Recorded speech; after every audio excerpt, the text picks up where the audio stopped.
Bonjour chers parents, bonjour chers éducatrices spécialisées, éducateurs spécialisés. Ici c'est Ganke. Aujourd'hui, je vais nous apprendre comment on peut travailler la stimulation de langage avec ce livre.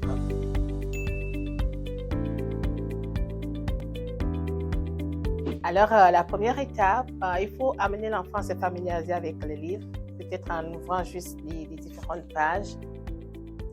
Parce qu'il faut suivre les étapes, c'est tout un processus.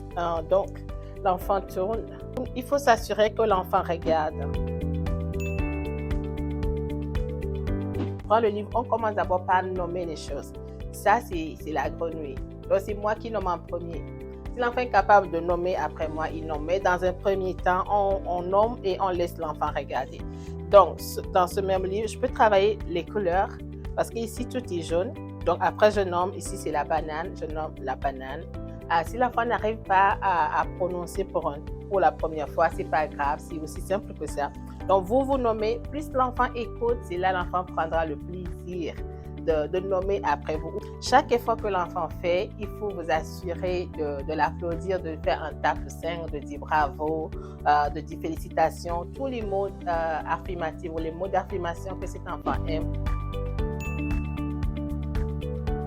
On va utiliser ce même livre pour travailler le vocabulaire. Par exemple, quand je prends la couleur jaune, je vais demander à l'enfant de nommer des choses qui sont jaunes. Par exemple, ici, tout est jaune ici.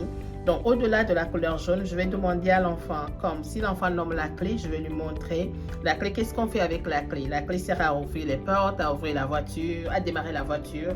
Si je prends par exemple la banane, on peut manger la banane, on peut faire des smoothies avec. L'abeille nous donne le miel. Où est-ce que l'abeille habite? L'abeille habite dans une ruche. Si vous nommez les habits, les pantalons, les chaussures, faites la démonstration. Montrez vos chaussures à l'enfant ou montrez-lui ses propres chaussures, son pantalon ou ce que l'enfant a porté.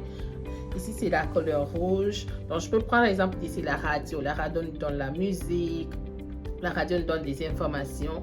La chaise, on s'assoit sur la chaise. Donc, ça va développer le vocabulaire de l'enfant. Parce que si la stimulation est mal faite, les enfants nomment juste les choses, mais ils ne peuvent pas faire les phrases. C'est en travaillant le vocabulaire avec eux, c'est en ce moment que les enfants peuvent, par exemple, faire toute une phrase. Ça, c'est la couleur mauve. Ici, c'est la couleur orange.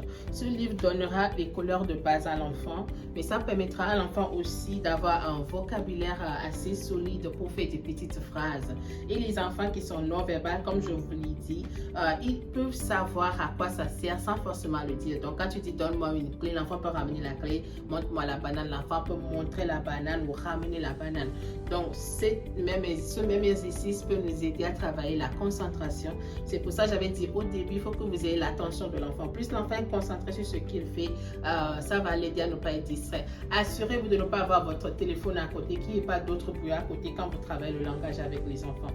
Ce livre, pour ceux qui sont au Canada, c'est au Dollarama, c'est à 2 $. Pour ceux qui sont dans d'autres pays, vous pouvez trouver des livres similaires. Si vous n'avez pas de livres similaires, vous pouvez aller sur Internet et imprimer des choses de même et travailler avec votre enfant. Ici, c'était Ganke, directrice de la compagnie Enfants en Or. Je vous retrouve dans la prochaine vidéo. Au revoir.